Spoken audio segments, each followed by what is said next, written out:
భద్రాచలంలోని శ్రీ సీతారామచంద్రస్వామి ఆలయంలో ఏరువాక పౌర్ణమి సందర్భంగా పూజలు ఘనంగా జరిగాయి.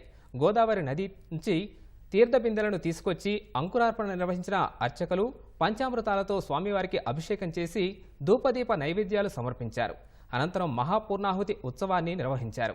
మరోవైపు జగిత్యాల జిల్లాలోని ధర్మపురి లక్ష్మీ నరసింహస్వామిని దర్శించుకునేందుకు భక్తులు భారీగా తరలివచ్చి మొక్కులు చెల్లించుకుంటున్నారు. వివిధ ప్రాంతాల నుంచి భక్తులు తరలి రావడంతో ఆలయ పరిసరాల్లో రద్దీ నెలకొంది.